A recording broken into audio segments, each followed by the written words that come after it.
So last night I was super excited going into the release of Lil Uzi Vert's new album Eternal Atake 2. Soon to find out that it wasn't going to be as good as I was anticipating it to be. Even if this isn't going to be my best review, I'm going to get it out to you guys in a timely manner because I'm going to be gone this weekend and I have a Ken Carson show to go to in a few hours. Before I jump into this track by track breakdown, like, comment, subscribe to both of my channels. Appreciate you guys for being in the Twitch last night and also join my Discord as well. So I've gone through the album a couple times now. I've listened to every song, at least 2 to 3 times and gotten a good, vibe of the album. I like the introduction to We Good. It sounds like, a hype rap intro from Uzi. The EA2 voices come in. It's alright. It's maybe not on the level I want it to be for the first track and Uzi coming back into the Eternal Take world, but it's a cool start. He did even better on Lightyear. He had me up and moving on that track. The 808s were fun. It was bouncy. It was a great performance from Uzi. And you know what? It was an alright start and I was super excited. I thought things were going to go well. I was excited for an Uzi album. Just for track 3 to be the complete opposite of that. I had my blanket out, my pillow. I was ready to fall asleep. Meteor Man is one of the worst Uzi songs I've ever heard, with this low, deep voice that's all droggy and boring the whole track. And it just made me super sad and killed all my hype because Pars and Mars, sorry if I'm saying it wrong, is kind of a similar type of track. Uzi continues on the first few tracks to use repetitive flows in lyrics on a few of these tracks. They're just dead boring. They're not what I want. Nothing about them are Eternal Atake. On the original Eternal Atake,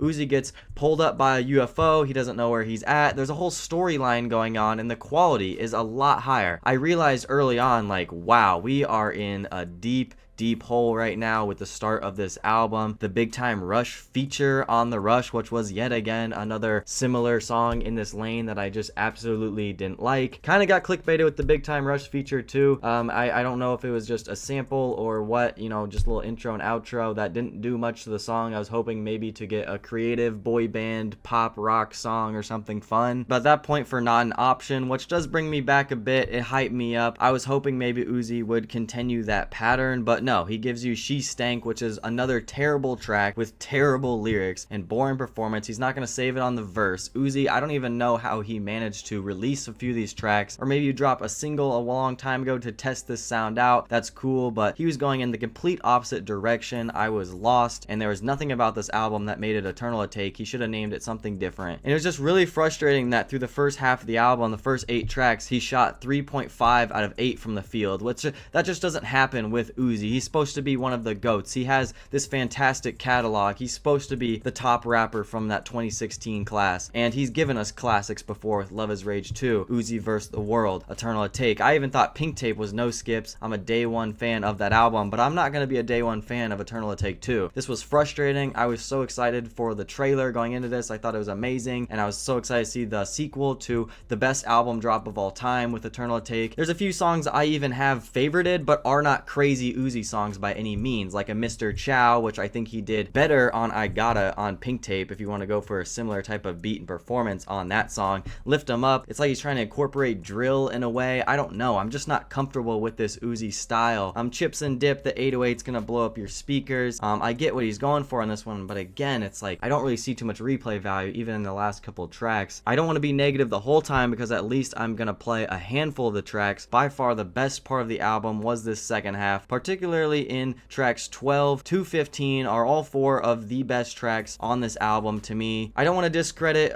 the melodic performance he had on Black Hole. It's alright. Again, I just don't think the replay value is going to be that great on a lot of these tracks, and generally I don't want to hear a few of them again. But Chill Bay, he brings in a sample. It works well with the melody. Uzi just feels a lot more comfortable. This was the one that had the music video. Goddard's song, extremely catchy and bright and fun, and that's the type of Uzi that I like. He dragged me on for a lot of this album. It's a 50-minute 16-track album. I shouldn't feel that from this, and I was hoping maybe there would be features because it seems like he's inspired by a Cardi or a Yeet, a goddamn Nav on Perky Sex, bro, which he tried to do some R&B inspired track. Again, the lyrics aren't even great, but this one is listenable. I do like that track. At this point, I knew to just chalk up this album and take my favorites. This is one of the worst Uzi albums I've ever heard. It's probably my second to least favorite in his catalog. catalog. And I will say Conceited is another, you know, well done track that I'm gonna go back to. Even with Space High being one of the last tracks, you could just tell how unserious this track list was. He put no care into this album at all. I think that he needed an executive producer, and he needed not just Brandon Finessin and Lil 88 and whoever else produced on this album. Half this album, I guess you could say, would be eligible to release at the standard Uzi is at in his catalog, because think about those highs we have with Uzi. It's kind of like Kanye releasing Vultures and hyping up this new Bully projects. Like, we know Kanye is one of the greats. He obviously has super high highs in his catalog, but at the same time, it almost hurts to listen to a Vultures 2 at this point, and just how poorly done those Vultures albums were. And I hope it does grow on me, but there's also a lot of tracks on here that, I'm sorry, man, I know they're not gonna grow on me, man. If you listen to an album high and it's still not good and boring and sounds bad, that's how you know the songs aren't good. These performances just aren't good by Uzi. But if you just see Uzi going to the Young Thug cosplay,